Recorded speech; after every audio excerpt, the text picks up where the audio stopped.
दिल्ली सरकार युवाओं को रोजगार के बेहतर अवसर प्रदान करने के अपने संकल्प के तहत वर्ष 2025 से 26 में एक बड़े रोजगार मेले का आयोजन किया गया था। इस संबंध में दिल्ली सरकार के शिक्षा मंत्री आशीष सूद ने शिक्षा निदेशालय के अधिकारियों के साथ मंगोलपुरी विधानसभा के अंतर्गत रोहिणी सेक्टर 3 के सर्वोदय विद्यालय में जॉब फेयर का आयोजन किया गया।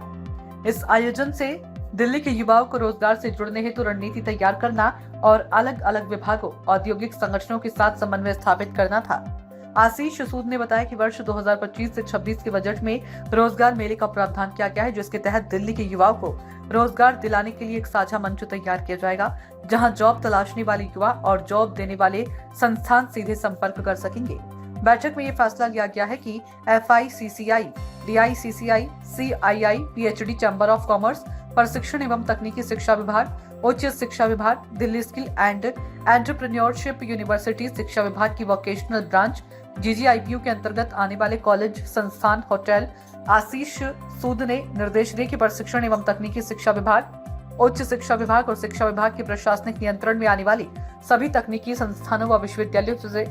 विद्यार्थियों के प्लेसमेंट तथा रोजगार उपलब्ध कराने वाली कंपनियों की जानकारी जल्द ही एकत्रित की जाए। इसके अलावा अगले हफ्ते सभी संबंधित विभागों और संस्थानों के साथ ही बैठक आयोजित करने के निर्देश भी दिए गए, जिसमें रोजगार मेले के आयोजन की जगह का चयन, प्रतिभागियों की अनुमानित संख्या, संस्थानों के द्वारा भेजे जाने वाले आमंत्रण, संभावित नियुक्तियों की संख्या और भाग लेने वाले नियोक्ताओं और उम्मीदवारों की गणना पर विस्तार से चर्चा की जाएगी। दिल्ली सरकार का यह प्रयास युवाओं को न केवल रोजगार देने की दिशा में मील का पत्थर साबित होगा, बल्कि निजी एवं सरकारी संस्थानों के साथ साझेदारी को भी मजबूत करेगा, जिससे राज्य की आर्थिक स्थिति को भी सुदृढ़ता मिलेगी। Training directorate of vocational training के सभी पदाधिकारियों का, हमारे स्कूली शिक्षा विभाग के सभी प्रशासकों का दिल की गहराइयों से आभार व्यक्त करता हूं कि वो बच्चों को इस प्रकार से वोकेशनल ट्रेनिंग के बाद उनको जीवन में अपने पैरों में खड़ा होने का आत्मविश्वास, इसमें सवाल केवल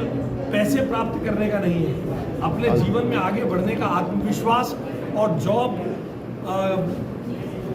जॉब्स उनको ढूंढे, ऐसी उनके अंदर काबिलियत पैदा करने का जो एक प्रयास दिल्ली के स्कूली शिक्षा विभाग ने किया है। और ये भारत सरकार की LIC जैसी नवरत्ना कंपनियां जो बच्चों को अवसर दे रही हैं, उसको एक सराहनीय प्रयास है। यहाँ मुझे बताया हल्दीराम और अनेक ऐसी बड़ी कंपनियां यहाँ आई हैं जो ऐसे लोगों को, इन युवा बच्चों को अवसर दे रही है ताकि वे अपने पाँव पर खड़े होने के साथ साथ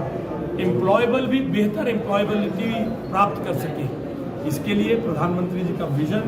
और मुख्यमंत्री रेखा गुप्ता जी का जो प्रयास है इसको इम्प्लीमेंट करने का, उसको मैं साधुवाद देता हूँ, आभार व्यक्त करता हूँ। देखिए, लगभग यहाँ ये दिल्ली भर में 4-5 जगह लोकेशंस पर ये काम हो रहा है। यहाँ पर 3-4 हज़ार विद्यार्थियों के आने की संभावना मुझे बताई गई है, मगर जिस प्रकार से लोग यहाँ रुचि लेकर अपने पेरेंट्स के साथ आ रहे हैं, वो ये दिखाता है कि ये जो कौशल विकास का जो काम भारत सरकार ने प्रारंभ किया है, जो स्किल इंडिया का काम शुरू हुआ है, हुनर को और प्रतिभा को बराबर के अवसर मिलने लगे हैं, सेंस ऑफ एंटाइटलमेंट खत्म होकर अपने हुनर, अपनी काबिलियत, अपनी स्किल्स से व्यक्ति को आगे बढ़ने का मौका मिला है, उसने समाज में बड़ी जागरूकता दी है। बहुत बहुत धन्यवाद। सूचना इंडिया के सभी दर्शकों को बधाई। अब आप सूचना इंडिया देख सकते हैं जियो TV चैनल नंबर 4053 पर भी। साथ ही सूचना इंडिया के सभी सोशल प्लेटफॉर्म, इंस्टाग्राम, फेसबुक